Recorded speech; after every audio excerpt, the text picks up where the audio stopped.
and CJ here from The Timeless Dog, and I am going to be answering some of the questions that you sent in. I'm not going to answer all of them in one video, so stay tuned for some other videos coming. But in today's video, we are going to be going over excessive barking as well as how to teach your dog to bark on cue. I want to tackle both of these in the same video because I think they work together. First and foremost though, I want to acknowledge that I never recommend you teach a puppy to bark on cue, and I have some reasons why. Because when they're so little, they're really not going to understand that, oh, it's okay to bark now, but it's not okay to bark now. So instead of setting them up to fail or get it wrong, I'm just not going to teach my puppy that cue at all.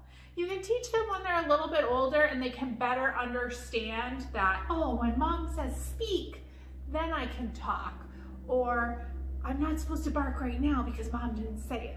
So just wait until your dog is a little bit earlier to teach them that cue. So let's dive in. To teach your dog to bark on a cue, you first need a marker word. Now, a marker word is something you use to tell your dog what you have done is right, good job, that's what I was looking for. I love to use the marker word of yes, as do most dog trainers. And you first have to teach your dog that yes means something good. So take a handful of your dog's kibble or some yummy treats and get your willing companion right in front of you and just say yes and give them a treat. Yes, and give them a treat. You do that a few thousand times and your dog is gonna think the word yes is the greatest word ever invented. Then, when your dog really understands that yes is something they want to hear, what you'll do is you'll wait for your dog to offer you any kind of noise that resembles a bark.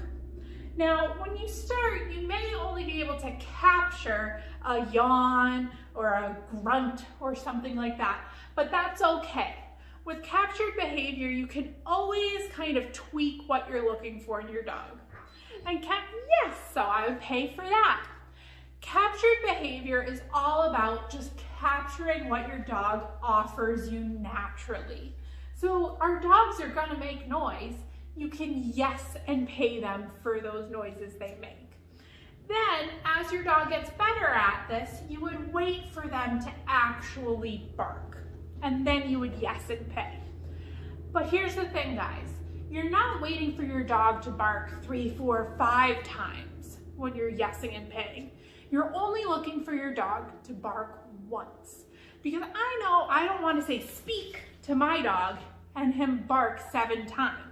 I'm looking for just, over here, baby, sit, speak, yes, good job. I'm looking for just one. Because speak should really just be once. I don't want a monologue.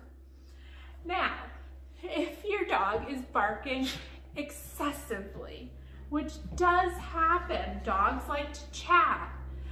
But before we get into that, that is the abbreviated version of teaching your dog to to speak on cue. And it can be really fun, but it can get out of hand. And by that I mean your dog can learn, oh, I can bark now. Barking gets me treats. So what I want you to be aware of is as your dog gets better at this behavior, you're only yesing and paying when you ask for it. So if your dog comes over to you and just barks right in your face when you're sitting on the sofa, I don't want you to yes and pay for that because now your dog's just getting paid for barking at you. The only time you're going to yes and pay for the speak cue is when you ask for it. And you add in that speak when your dog gets really well versed at offering you the behavior. And what I mean by that is so your dog goes, oh, and you yes and pay. And then next time your dog might go, oh, you yes and pay. But then when your dog actually barks, you yes and pay, then you can start adding in the speak. I hope that makes sense. But remember, if you have any questions, feel free to reach out. So now, let's talk about what to do if your dog is excessively barking. So barking at the wind, barking at the mailman, barking at somebody walking by, barking at a doorbell on the TV. Lots of reasons dogs bark. And guess what, guys? If you've watched any of my videos, I bet you can guess what I'm gonna say next. The key and the cure to excessive barking is mental stimulation. So a lot of dogs bark out of boredom. That's just the way it is.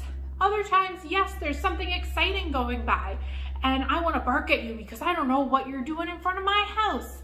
And then that person just keeps on walking, and so your dog goes, that worked. I'll do it again next time and see what happens. So barking works for our dogs. It gets them what they want out of life. But here's the thing, if your dog isn't bored, if they're mentally tired, they're not gonna bark for no reason. So think about more mental stimulation for your dog. Now keep in mind, it doesn't have to be 7 hours of mental stimulation. About 20 to 45 minutes is enough for most dogs in a day. So think about feeding your dog through enrichment toys, licky mats, Kongs, doing a few more minutes of training with them a day, or even just letting them stop and smell everything while you're out on a walk. That's mental stimulation. And you'll notice that your dog is now really too tired to bark at things. Now, for those dogs that are perfectly suited to mental stimulation and their physical needs are met, but they're still deciding to bark out the window, let me show you what I like to do.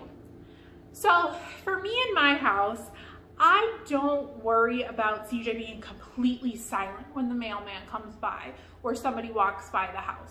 In fact, I really like it when he does bark. But what I don't want him to do is bark for 7 minutes and wait to be quiet until somebody passes by. So what I will do instead is CJ barks 2 or 3 times, and then I'll say thank you. And what he's supposed to do then is walk away from the window and come find me or Neil for a treat. Because let's face it, our dogs are gonna bark. That's what they do. So instead of making them be completely silent for the entirety of their life, allow them to bark a few times. Now, how do you get your dog to actually walk away from the window? What you're gonna do is you're gonna start with your dog on a leash. And you're gonna allow them, you're gonna walk them up to that window, allow them to look out the window, then you're gonna say their name and take a couple steps back. So I would say, CJ, take 1 or 2 steps back, yes, and pay him for walking away from the window. Then, over time, I will incorporate that thank you. And I'll go, CJ, thank you. Couple steps away, yes, and pay. Now, what did I not mention? I don't want you to be doing this when the mailman or somebody is walking by for the first time. What I want you to do is practice this when it's quiet, when it's calm, when your dog can actually walk away from the window. Now, once your dog gets really good at that, then you can start practicing with somebody walking by the house or the mailman. But to start, you want it to be somewhat predictable for us, the human. So I know my mailman typically comes by about 4 o'clock every day. So about 3:50, I'll put CJ on a leash, walk up to the window, wait for the mailman to come, but I won't necessarily let him start barking because I don't want him to be so worked up that he can't hear me and function. So if he sees the mailman, I'll say, CJ, thank you. Couple steps away, yes, and pay.